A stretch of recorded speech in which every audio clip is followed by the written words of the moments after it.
We're ready. Okay, great. Thank you. Well, good morning, everyone. Ms. Newton is not available to be able to attend today's meeting, so I will help facilitate, and I will work through each item on the agenda, and Ms. Kaufman will let me know if I've missed anything or if I need to go back and recover. So we're going to start off calling the meeting to order. We have our consent agenda and our minutes from April the 28th.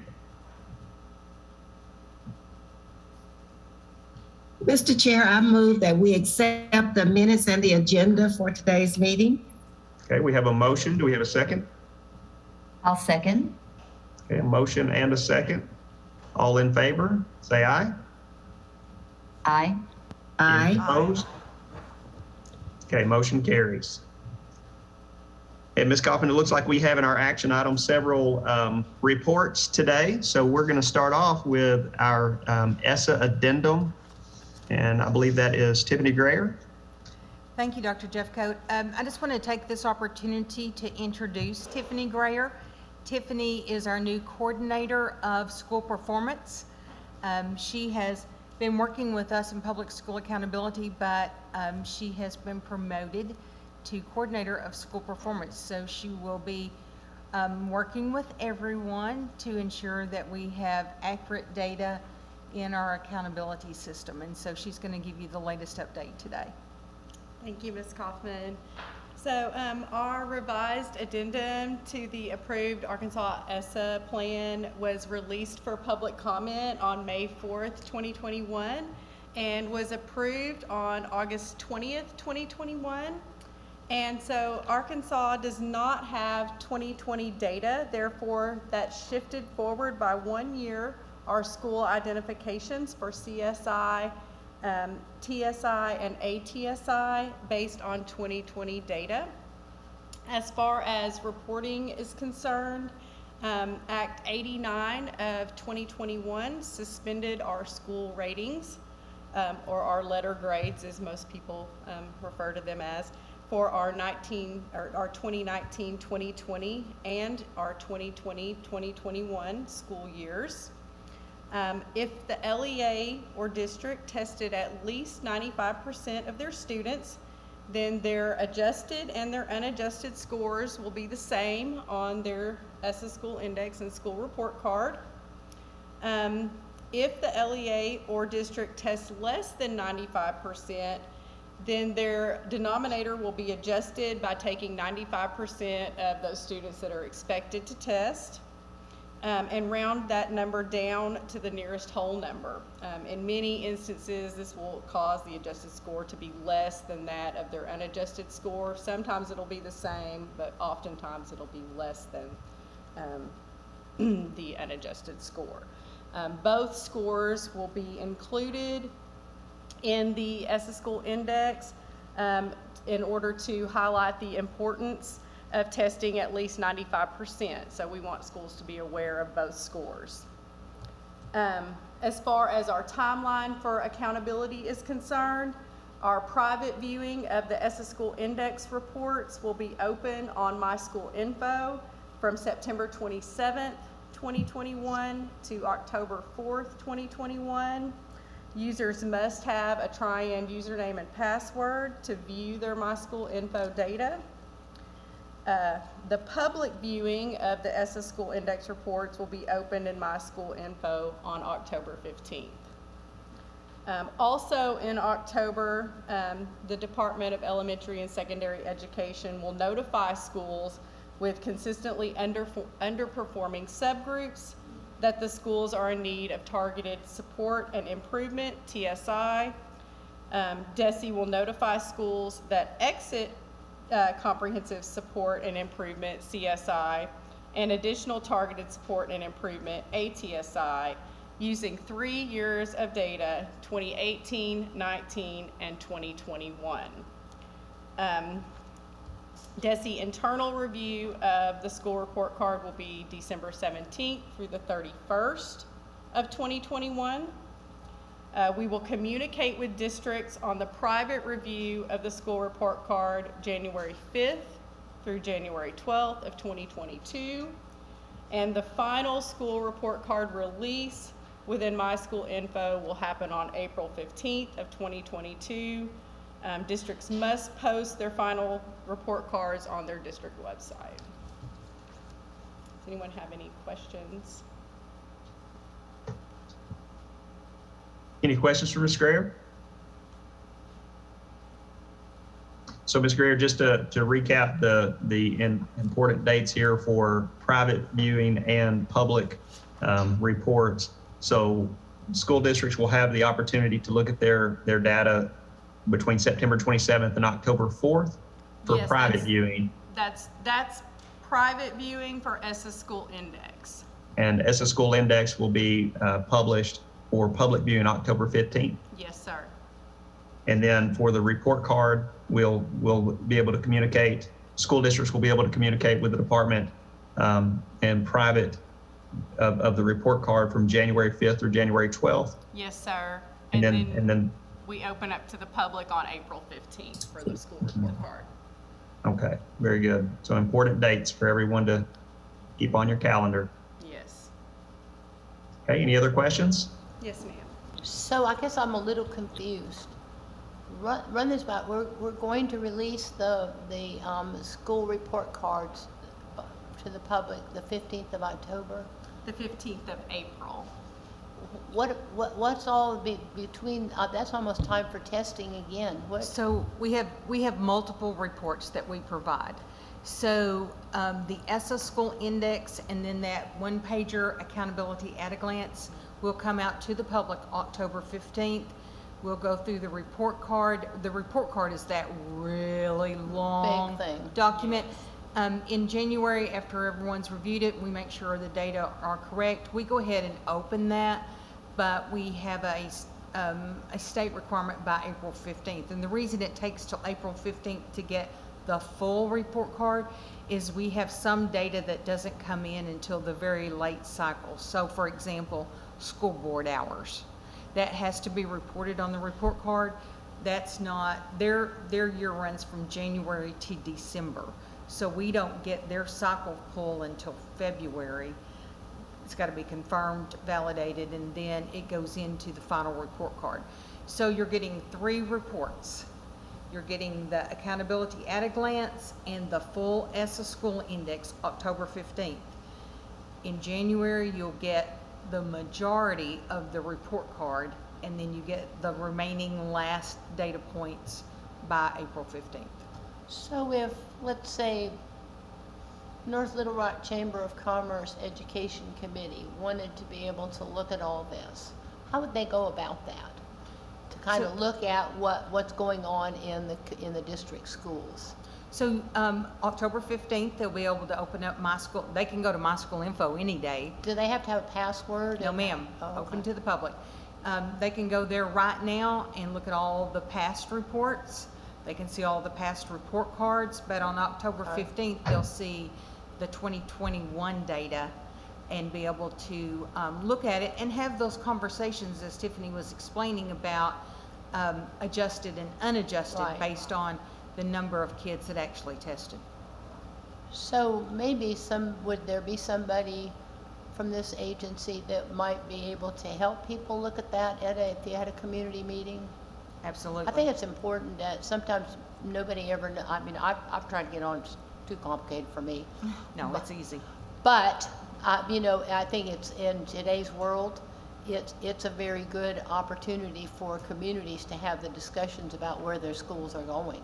Yes. And not just something we're throwing out there, but really take a look and see about that. Yes, we're available to help anyone understand the data. I usually present every year to the School Board Association, to school board members across the state. Right. We're presenting to school districts constantly.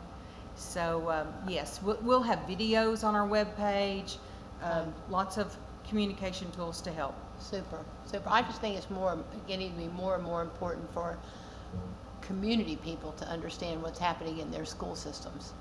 and whether they're going up or going down or what they're doing. That's the purpose of My School Info. Right. Is to make it easy. And all you have to do for anyone watching is you just type in My School Info, it's gonna pop right up. Okay. So it's easy to find. You just do a quick search. It's gonna come up. Usually it's the top of the search. Yeah. And it's gonna take you right to it. You type in your school name or your school district and you're off to the races. Super, thank you. I would add that we have Dr. Arola online if you have any additional questions.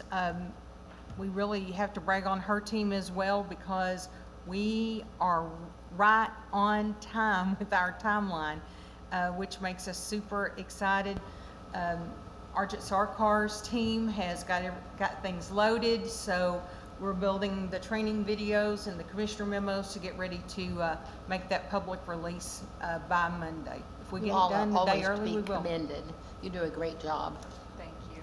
We couldn't do our work without their teams as well. We work in cohorts with them, so.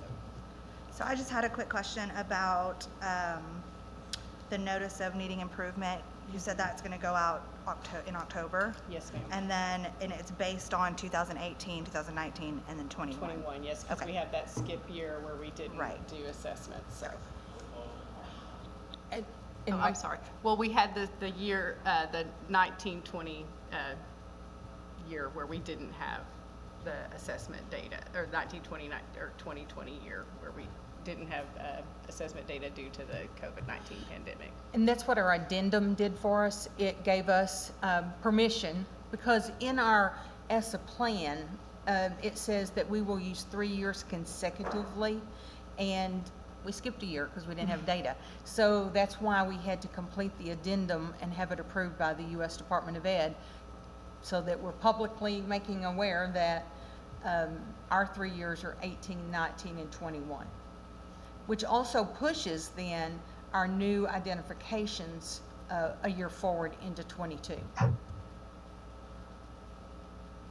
So Okay. Dr. Arola's team this year is putting together our letters that we will send out to schools, letting them know how they are doing, if they have data that causes them to have already been identified for comprehensive support and improvement, or additional targeted, those three federal identifications.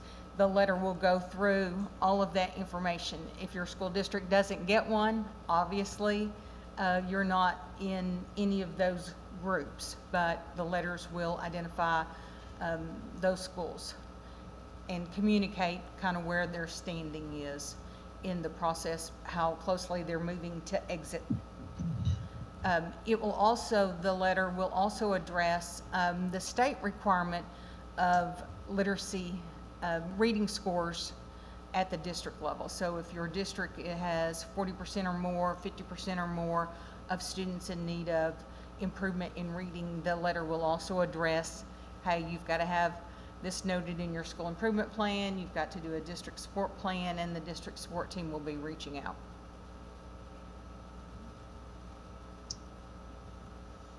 Okay. Anything else, Ms. Greer? No, sir? Okay, well, very good job. Great presentation, and congratulations to you.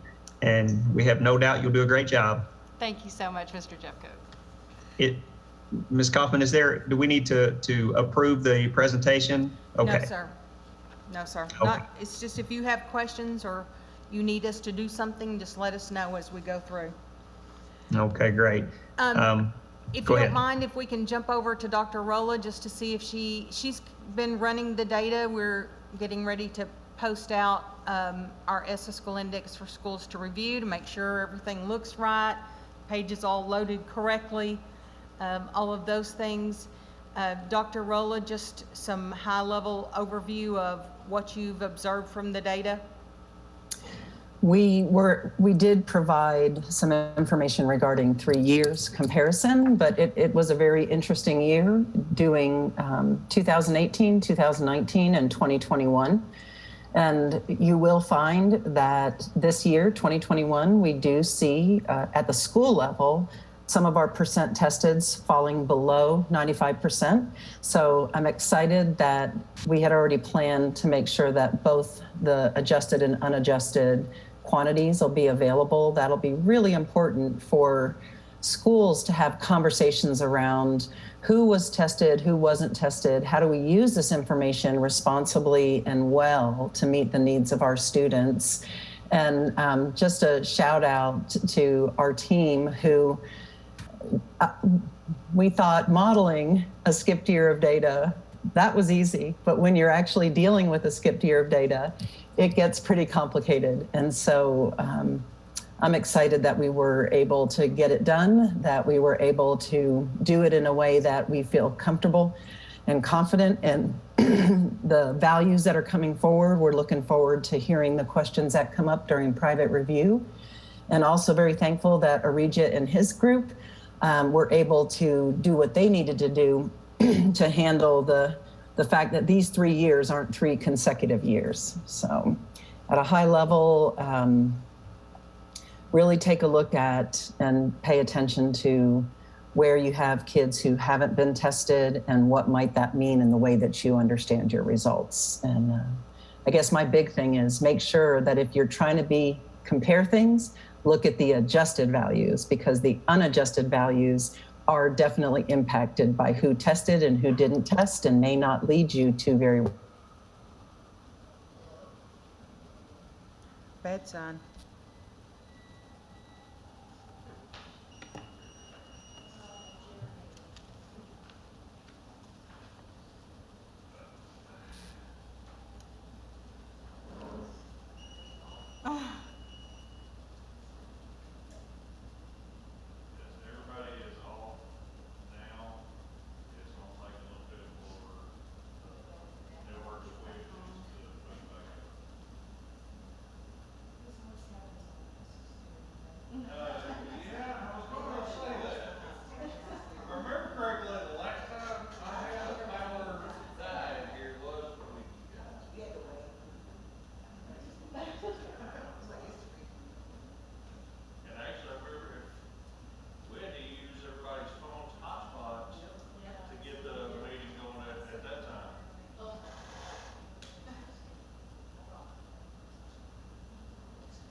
Dr. Jeffcoat, are you able to hear us?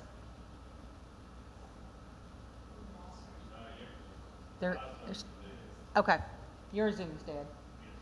Okay.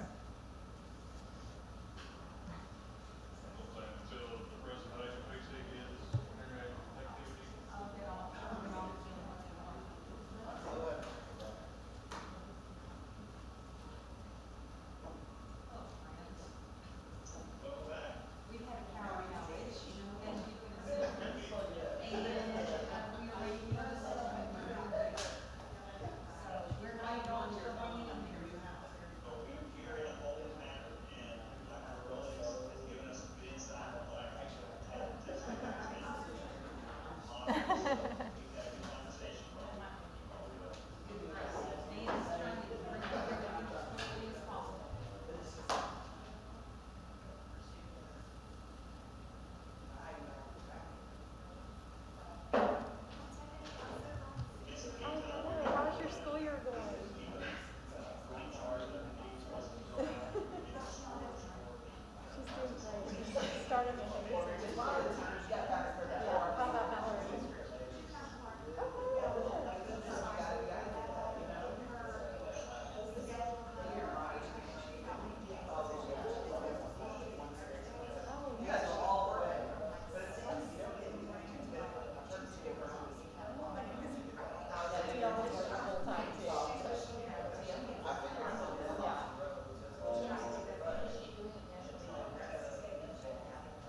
Tiana was gonna go that route, but then she's like, I don't think nursing home. I'm like, oh, just do something. She's thinking business. Yeah. Our girls graduated together. I grew up, I mean, we went to elementary school and everything together, so. Last year, yeah. It was.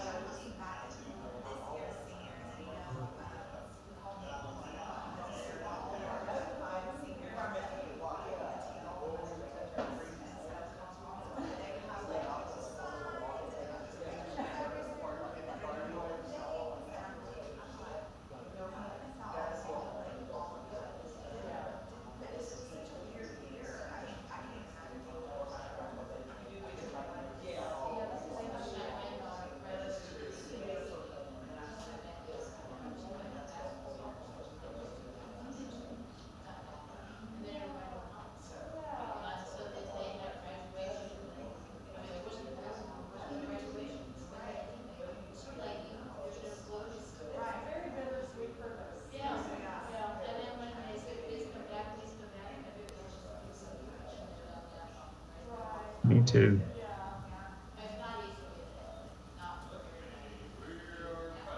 It looks like the auditorium is coming back on.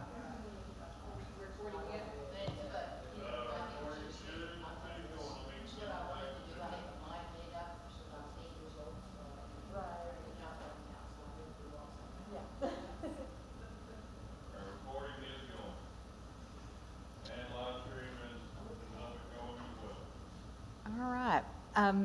Dr. Jeffcoat, we apologize for that interruption. We did have a brief power outage that caused us to have to reboot everything, but Dan has us up and going and recording again.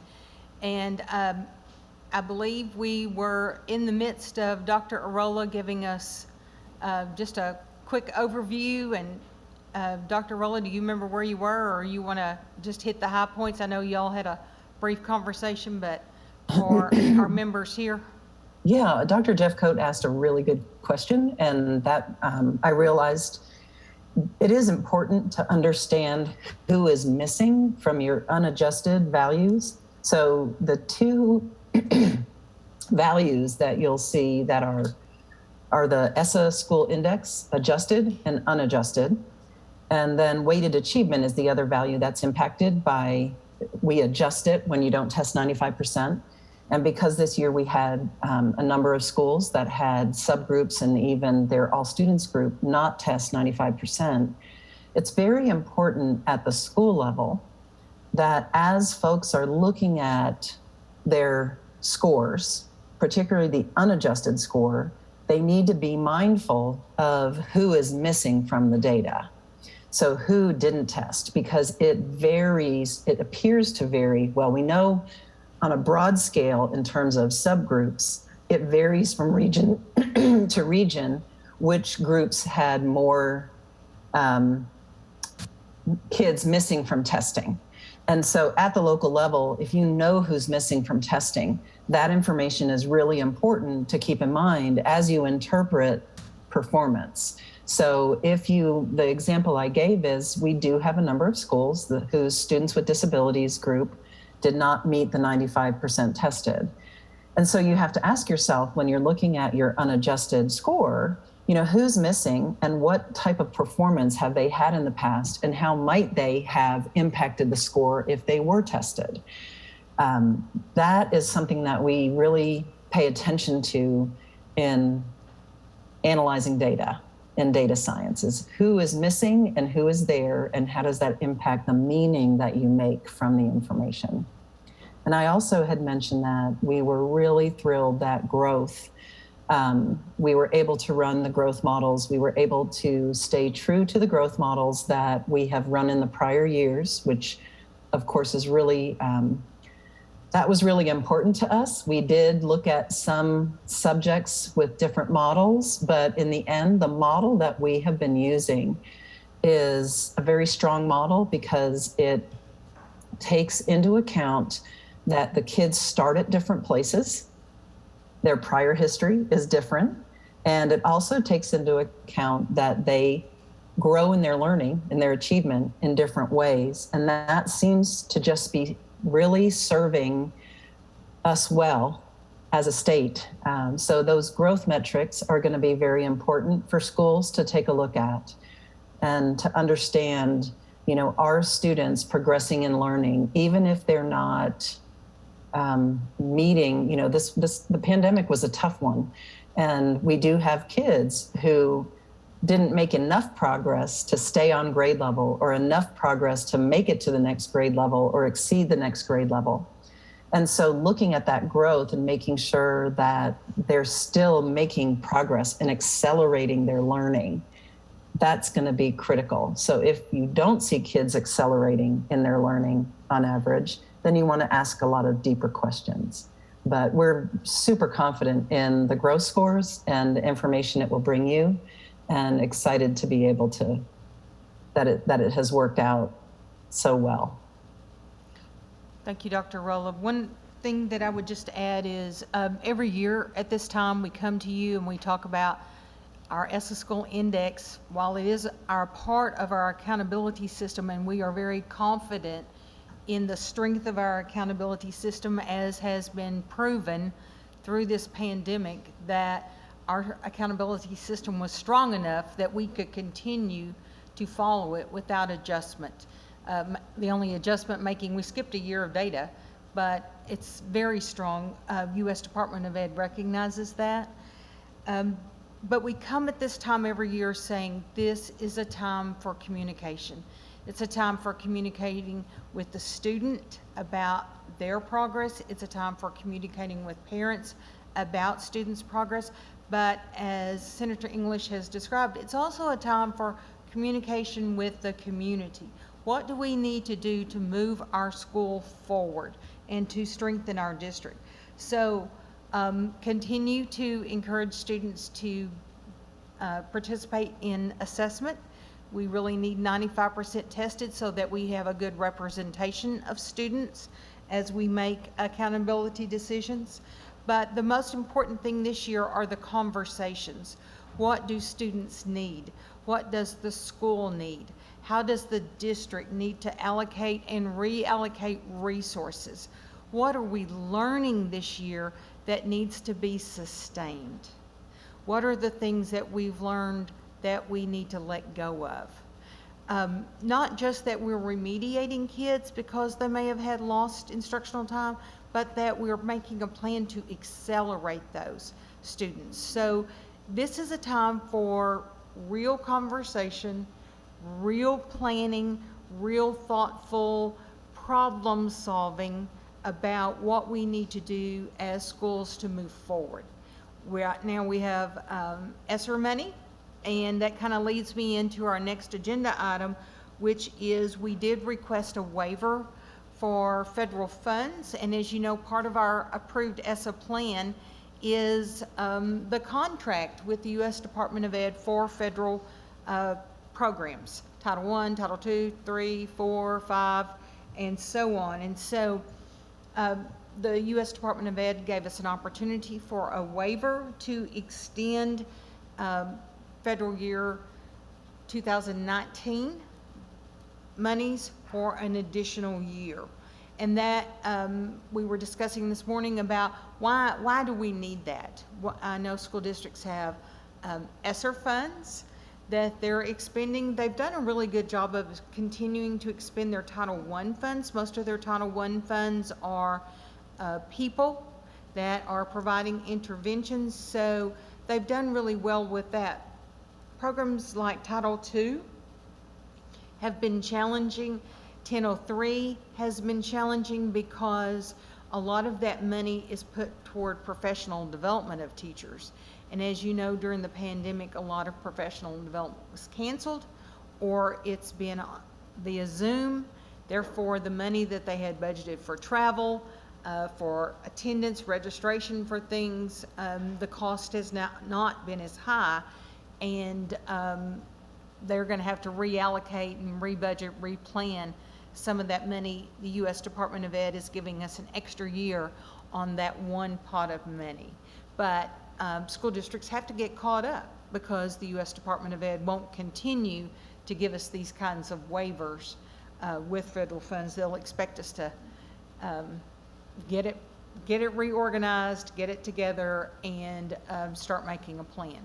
The intent of federal funds is always that it's expended in the first year that you receive those funds.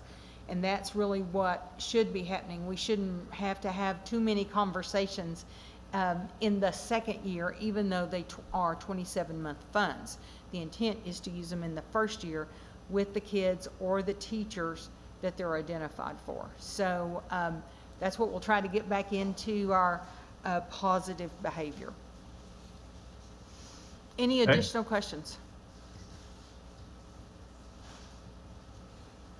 So we do have the ability to carry over 15% up to, I believe. Was that what was approved?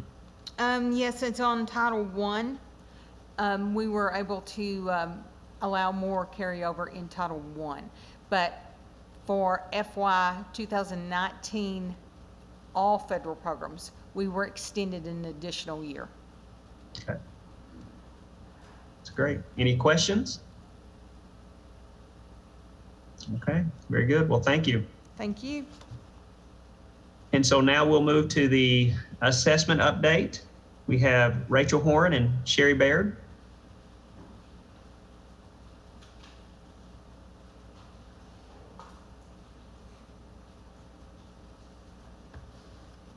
Good morning. I'm Sherry Baird with Program Manager of Student Assessment. And Dan, if I could get you to cue the assessment slides, please.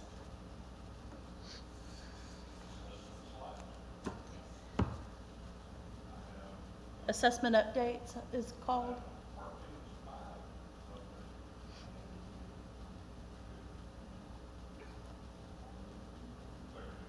Okay, one moment, please.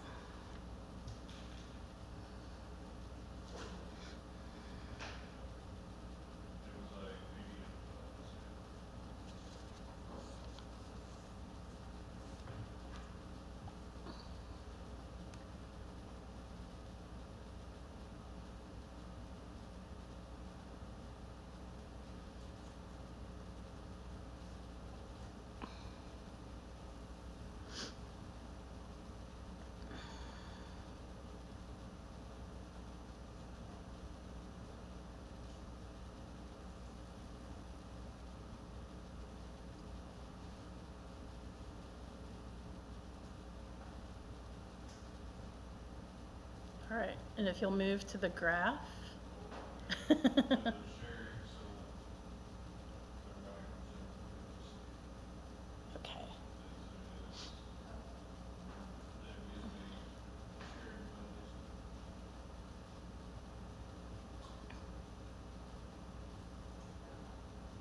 and you'll need to share the screen. It's not showing up on ours. We're almost there. Okay. All right. Are you now all able to see the slide deck? Yes, perfect. Okay, great. Thank you so much. Thank you, Dan.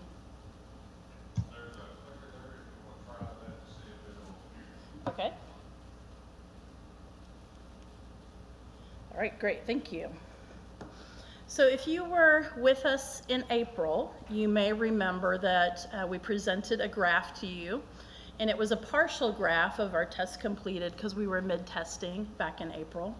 And I think we maybe were in week 4. And so we were back to show you our final Aspire numbers for the spring of 2021. So back in April, we projected that we were likely on track to meet the state 95%. And now you can see the final numbers through the ends of week 7.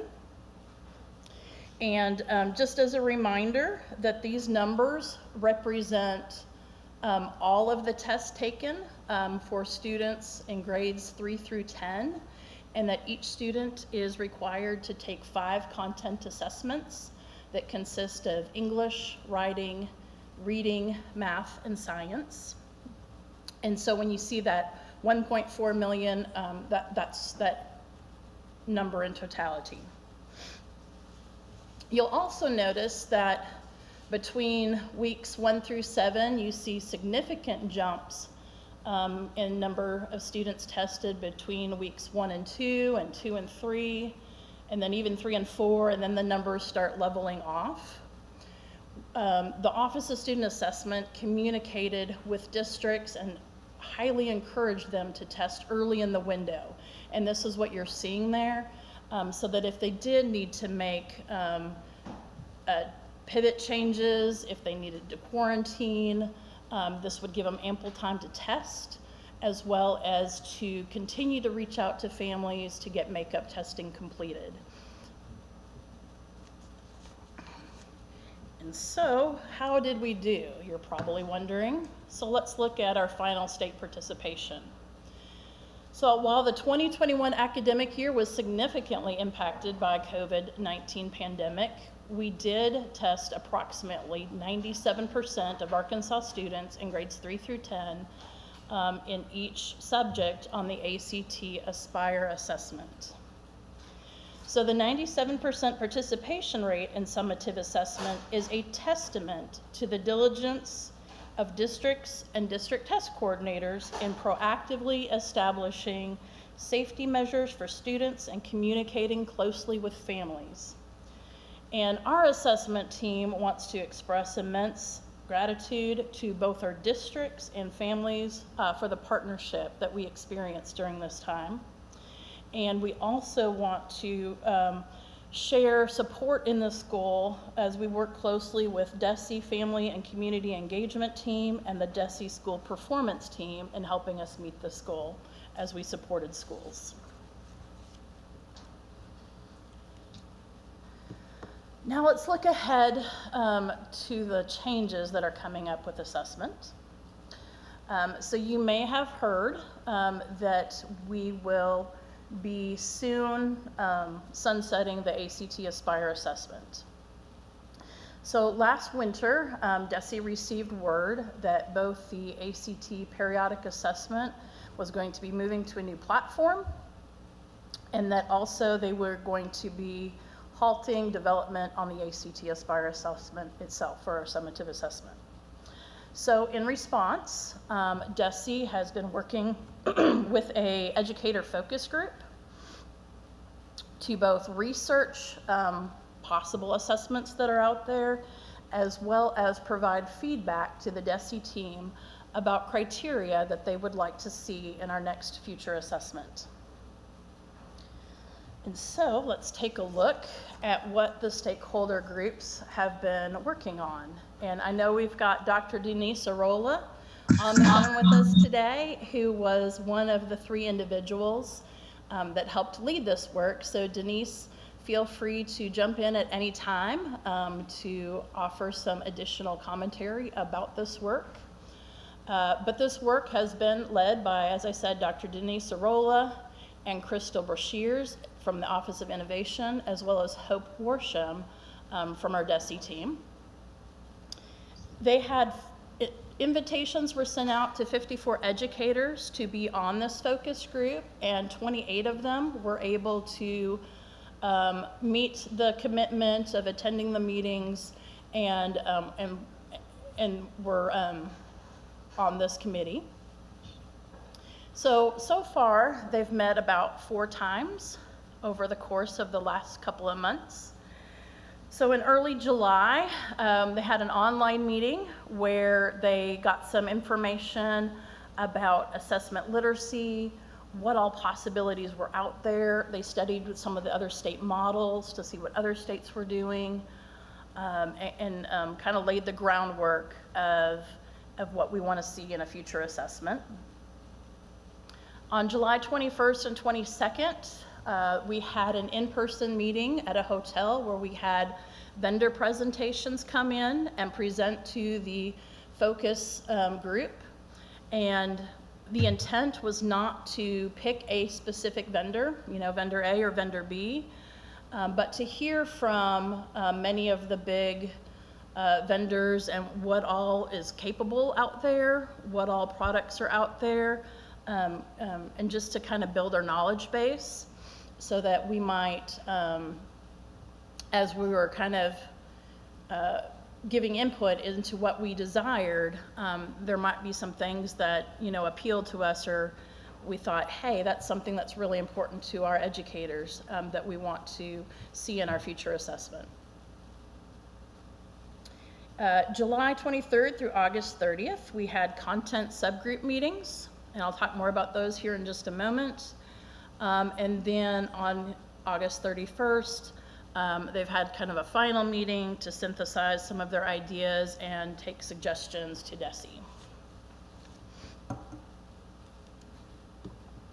So a little bit more about the educator content subgroups. So let me back up. The focus group was comprised primarily of district test coordinators, administrators, and curriculum coordinators and school leadership. They were tasked then to lead some content groups for ELA, for science, and for math at each grade band, elementary, middle school, and high school. And this then pulled in a lot of our teachers and a lot of content coaches so that they could then provide input from their lens about what do I need in a future assessment as an ELA teacher, as a math teacher, as a science teacher, that will give me important feedback to help improve my instruction to reach the kids that I'm teaching. So they have already convened those meetings, and we've got that feedback. And we had 361 educators participate in those subgroups, which also represented 85 districts, and 11 educational co-ops were represented. And then our final outreach was, we did put out a statewide survey through a commissioner's memo. That commissioner's memo was LS 22007. And that included a survey, so anyone, any teacher, any educator, any community member had the opportunity to complete that survey, and we did receive over 3,000 submissions.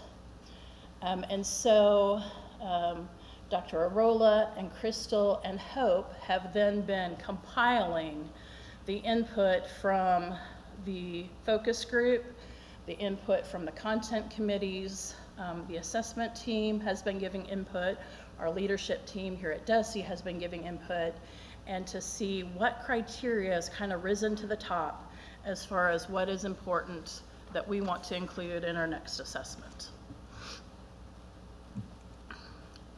So here are some of the things based on early feedback.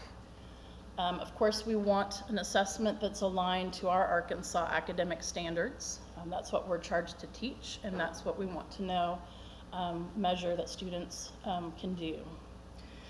We also, Arkansas educator participation in test development process is something that we value here in this state. And we haven't had much of that the last few years with ACT Aspire. And that is a message we have heard from the field is that they would like some participation, whether it be item review or forms review or passage review. You know, we've had some of that in the past, and I think they would like some sort of involvement in the future assessment, and that kind of builds you know, a sense that this test is our test, and we've had a say in it. They would like to see a greater transparency in design and scoring, and an aligned system that provides instructional support.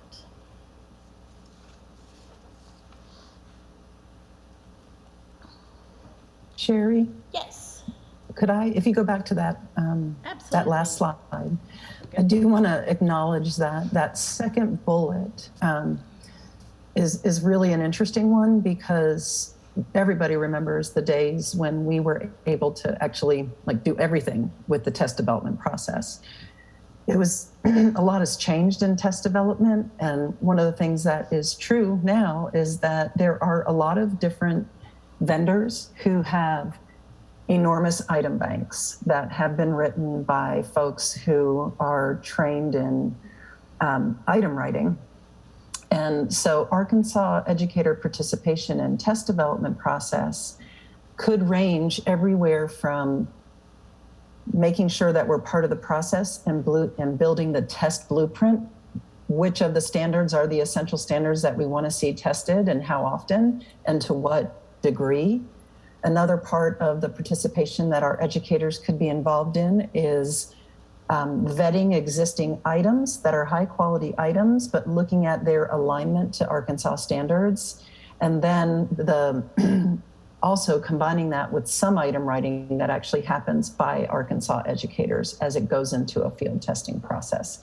So what we have now out in the world of test development allows for a range of participation by Arkansas educators to maximize the quality of the assessment as well as the alignment of the assessment.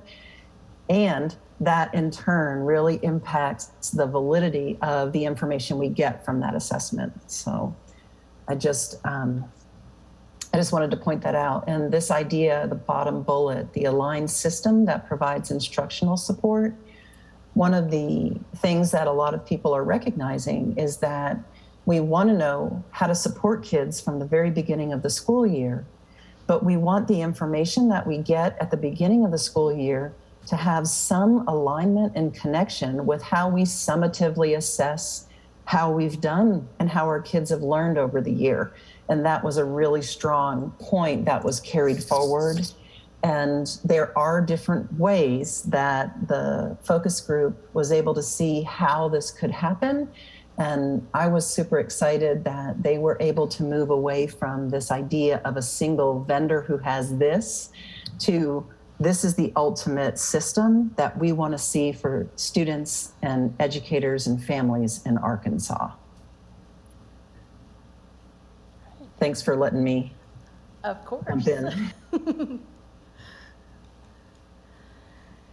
And what are our next steps? So, of course, the Office of Innovation is going to provide a report to DESE in October that's going to take all of that feedback that we've just talked about and summarize that so that we can prioritize their needs and make sure that that is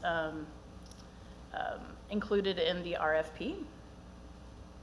And we are in the process of the request for proposal and utilizing that feedback from stakeholders to inform these requirements. We anticipate that this RFP will be released sometime this fall. We've already had an initial meeting with OPM to kind of touch base and talk about that process. And we will have educators that will be on the RFP review committee. I believe there is going to be an application process for that that will be released soon. And our goal is to have a new assessment that meets Arkansas educators' needs based on the criteria and feedback that they have provided that will be either in place for the 2022-23 school year or possibly the 23-24 school year to be determined, and a lot of that may be based on the procurement timeline. So are there any questions anyone has for me for assessment? Yeah, I have a couple questions. Okay. Just going back to the first part of it here. Out of curiosity, how were the educators, the 54 educators that were invited, how was that selection process or invitation process done? That were invited to the focus group committee? Yeah. So Denise, would you like to speak to, the question was, how were the educators that served on the focus group, how were they invited? So we did take recommendations from AEA, AAEA, and other organizations who gave us names of folks who they recommended for the process. And then we augmented those lists by looking at, who is or isn't represented and how do we make sure we get those folks represented, and sent all of them personal invitations. Our biggest worry was after a crazy year, an exhausting year, I should say, dealing with the pandemic, that we would have a very small number of people who would be interested in dedicating that time in the summer. And we were surprised and very pleased that we got as much good response back. So looking at all the different folks, we were actually trying to get to a group that was pretty representative of teachers as well as district test coordinators and others who use the scores. Once we got the responses back of who was available, we went in and tried to make sure we were balancing out some of that input. And then the survey, of course, was intended to reach an even broader group of people who wanted to give their input but weren't able to dedicate that time in the summer. And one of the things that we asked of them was that if they made the commitment to come to the initial meeting, which was really, it was a very educational / training type of meeting where the participants in the focus group learned a lot about what's possible out there and how these different things, how these different types of assessment are referred to, and got them up to speed on all the lingo that we could get them up to speed on. If they couldn't commit to all of them, we asked that they do so. We had a few people who ran into some emergencies, and so they couldn't make both days of the vendor presentations. But for the most part, everybody who committed to that first day was there throughout the entire process. And then the survey was intended to get that bigger spread, and also the content groups to go out and say, we really still need the voice of specific teachers who understand the important aspects of their content matter, subject matter, as well as the important aspects of the thinking skills that go along with that disciplinary subject area. Second question is just out of curiosity, why has ACT decided to kind of do away with the Aspire? Did they mention the purpose of what the future looks like as far as the ACT being administered as the, college admissions exams? So like many companies during the pandemic, summative testing was canceled for every state in the nation in the spring of 2020. And that, I know, caused a lot of financial hardship for the company. They did do some restructuring, but then I think ultimately it was determined that, probably for financial reasons, to discontinue that test.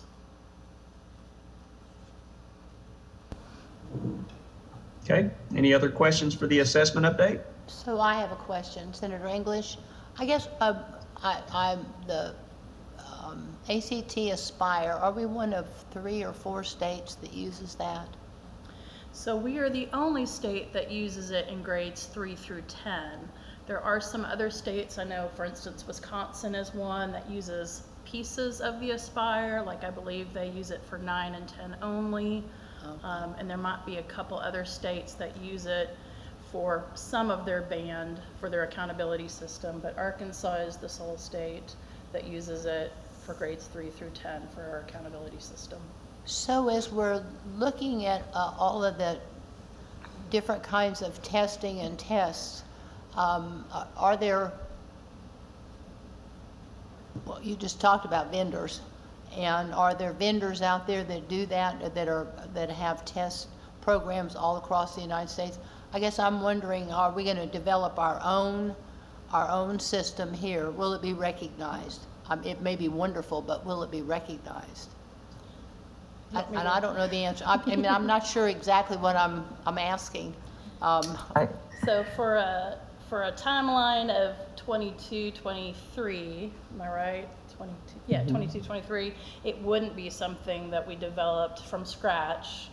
It would be something where Dr. Arola had mentioned some existing item banks that are, and then bringing in, for instance, Arkansas educators to review the alignment. Does this align to our ELA and our math and our science standards?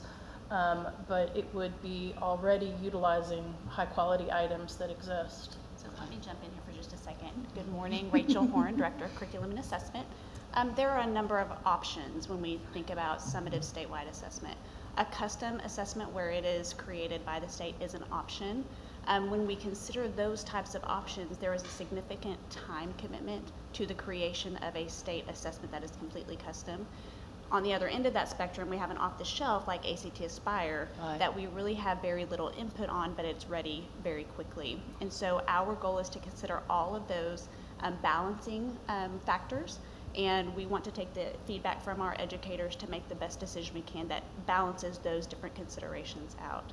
And to speak also to the question about ACT Aspire, it is used as a statewide assessment in Arkansas and in grades 9 and 10 in Wisconsin, but it is used by a number of districts across many different states. So there are students in many states that use the assessment, just not as a statewide assessment, as a district level assessment instead. So did I hear educators kind of complain in some venues, number of things, that some of the testing doesn't align with some of the things that they're teaching, or that there is not the alignment. So is that, I guess, something we'd be looking for, is to make sure that what we're testing is what we're teaching? That's always a consideration, and that is a requirement from the U.S. Department of Education, is that our assessment aligns to our standards.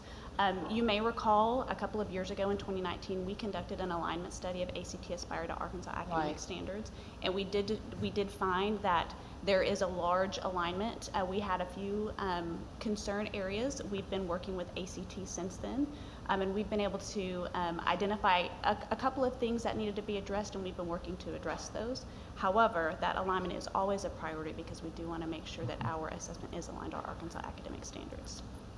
Yeah. Thank you very much. Yeah, I would just, Go ahead. Sorry. Go ahead. No, I was just going to add that how we end up with that alignment, there are so many more possibilities now than there were 10, 15 years ago. And so when Rachel talks about the time it takes to get to, if we were to go fully custom, that takes a lot more time, but there's some really great in-betweens that can be fully aligned. Everything from determining the Arkansas blueprint and then selecting items that would then serve to meet that blueprint.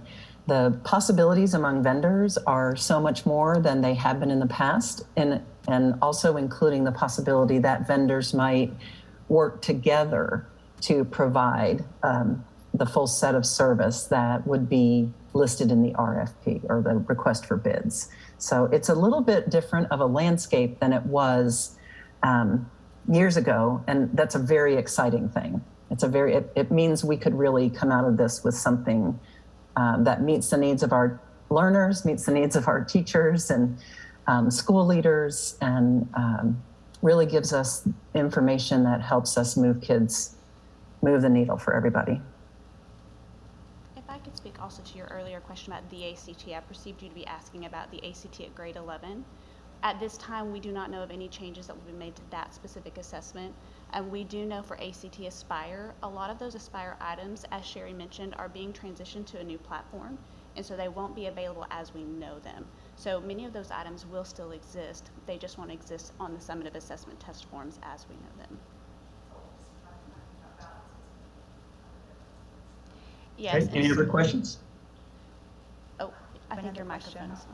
not on. I was just noting just the challenge of finding that balance between both of the. So we those do know that from the feedback from our educators, they do want some, a balanced assessment system that does provide that information throughout the year so that can inform instruction. And as Dr. Arola mentioned, there are a number of options available. Again, our goal when we release that RFP this fall is to have as many options available and then to make the selection that best meets Arkansas's specific needs. This is Melissa Bratton. That kind of went along with the question, just thinking through. I'm curious to know if any of those groups really talked about differences in formatting and time constraints giving the test, if it was something that was looked at throughout the year or if it's just simply summative at the very end. And then, of course, like content areas and things like that, if you can share a little bit about I see Denise is ready. Go ahead, Denise. Oh, I'm sorry. Yeah. It's so interesting how just what the conversations, this group was amazing. And the questions that they had for the vendors who did come to do demonstrations, they were very concerned about time. We talked a lot about the fact that you can have a time test, which is a speed test, and that focuses on something in particular. You can have what's called a power test, where you don't have the strict time limits. You allow kids to have a reasonable amount of time to show what they know based on your purpose. And so they talked a lot about what is the purpose of the assessment. One of the things that came out really clearly is that they do appreciate being able to get information, but they want it to be highly usable information in the earlier parts of the year with a small amount, of overall tested time.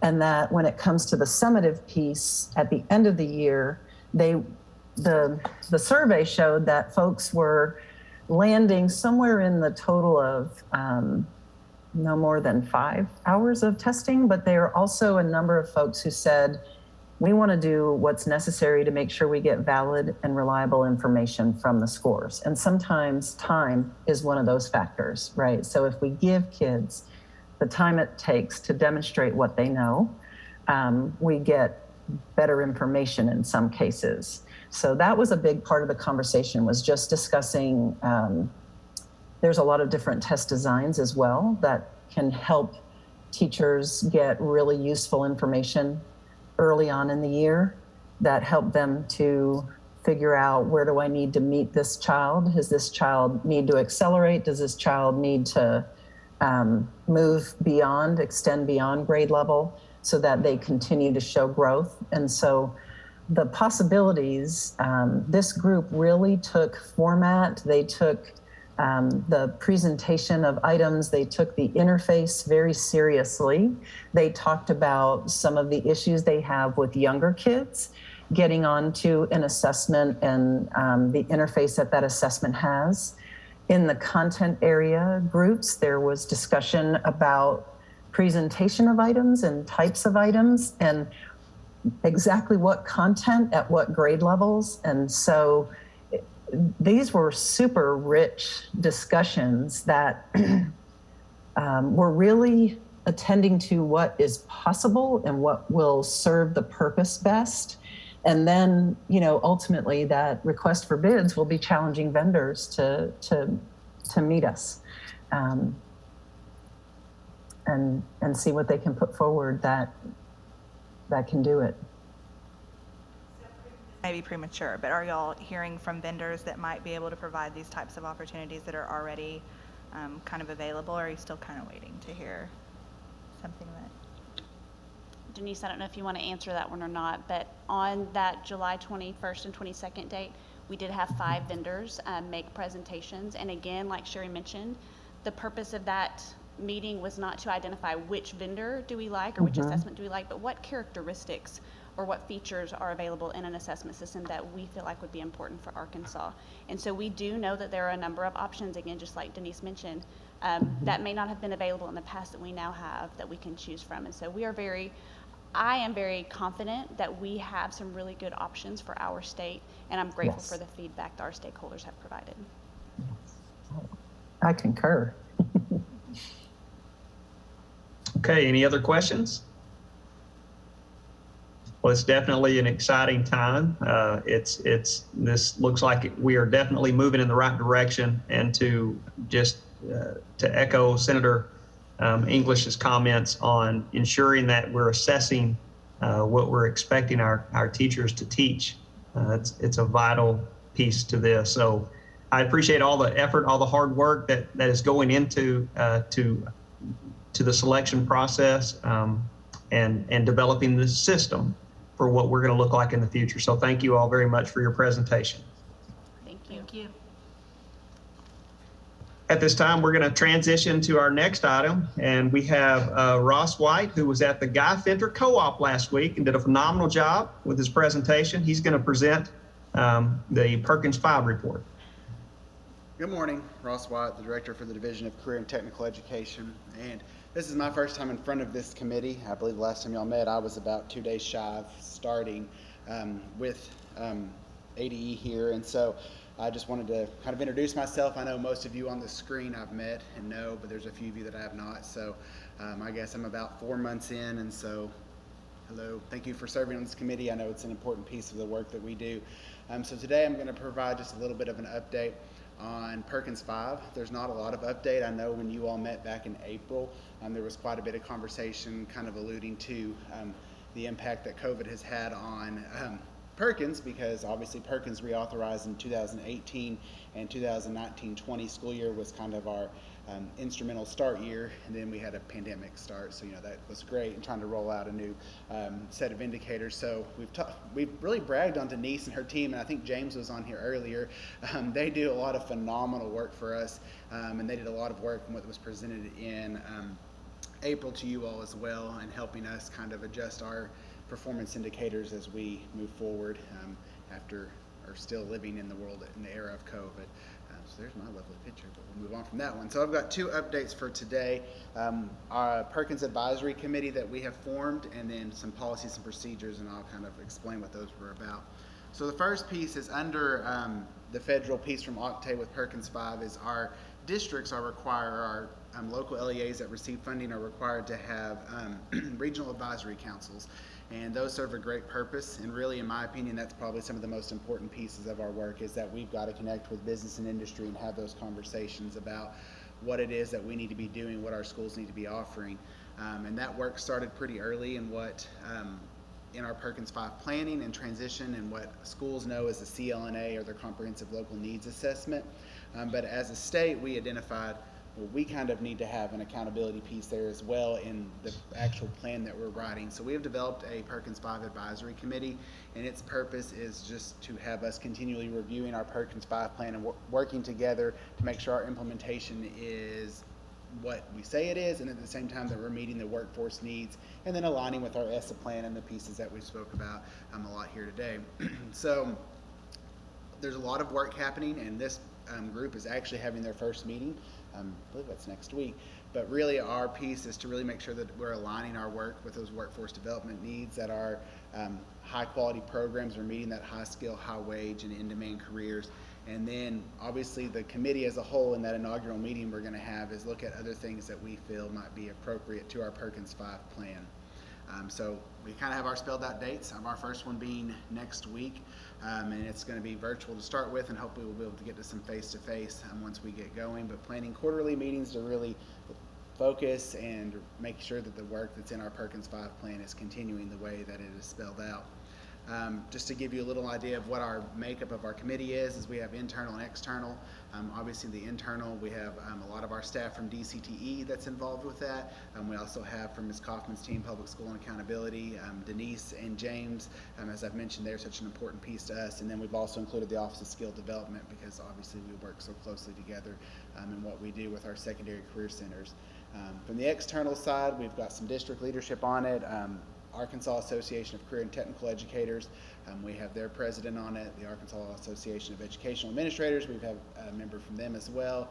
We have a few of our CT directors that are in co-ops and single LEAs, and then two students that are also state career and technical student officers, and then a national career and technical student organization officer, 2 teachers, 2 parents, and then we've got some business and industry as well. To just be reviewing what our Perkins 5 plan says, and ensuring that we are still aligning with what we feel like is the work needed for the federal side, but then also as a state. And then the last piece I have for an update is our policies and procedures that we operate under. Those had not been updated since two big pieces. One, Perkins 5, and then government transformation that obviously took the Arkansas Department of Career Education and obviously moved it under Arkansas Department of Education as one cohesive whole, creating the Division of Career and Technical Education. So this spring, we went through the promulgation process of updating our policies and procedures to meet those pieces. And kind of our big changes in that was really clearly defining what a program of study is, what a modified program of study is, what we recognize as a completer, and then a concentrator, and then a lot of conversation regarding work-based learning, as that's a big piece with Perkins 5, and then a piece of work that here in the state I know that we are continually working on to grow our work-based learning opportunities. And then the last piece being tiered support. Prior, we used to have what was known as technical assistance visits, and realigning that to a better alignment with ADE and DESE as a whole, with a tiered support process for schools and supporting their programming that they have. So those went through the process and were approved and were effective as of last Monday, September 14th. And then really those are our only two updates we have from Perkins 5. I'll take any questions that anybody has. Okay, any questions? All right, well, Mr. White, thank you, sir, and welcome. We're excited to have you in this role, and you're going to do a great job. We appreciate the update. Thank you. Okay, Ms. Kaufman, is there anything else that we need to cover today? That's the bulk of our agenda for today. I do want to just do a little bit of business with the committee. On our Essa webpage, we do have a biography of all of our members, and we need to update that. So Tiffany's team will be reaching out, Tiffany or Michelle will be reaching out to you individually with your current blurb and asking to help update that to have the most current information. We do appreciate all of you continuing to serve. The continuity of having the same members really helps to keep the work focused and be ready for the next transition that we'll have. And there's always going to be one. That's right. I just want to say again how confident we are in our accountability system. How I really encourage school districts to be thinking about their communication with their public. This is not a time to slam the accountability system. This is a time to have conversations about what our kids need and what our school districts are going to need to pull out of a pandemic and continue to grow and be strong, supportive learning environments. So we have a lot of real opportunity. I think people will be understanding that there may have been lost instructional time during the pandemic, but I think they're also very excited about what our educators and our students and our families have been able to do, and now we'll know how to reallocate resources to go ahead and fill in those places that we need to fill in so that we continue to move forward. So Dr. Jeffcoat, unless there are further questions. Any other questions? Well, for the people who are plugged in and paying attention, there's no doubt that we're in a place of excitement for our state, and our Department of Elementary and Secondary Education has done a phenomenal job, and we appreciate everyone's leadership and the hard work that has gone into getting us to where we are today, and we certainly look forward to seeing what we look like in the future. If there's nothing else for the good of the group, I will entertain a motion to adjourn. Mr. Chair, I move that we adjourn until our next meeting. Okay, we have a motion. Do we have a second? Second. All right, all in favor, say aye. Aye. Aye. And all opposed, you can stay on the line. We're all going though. Thank you. Everyone have a great day. Thanks, Dr. Jeffcoat.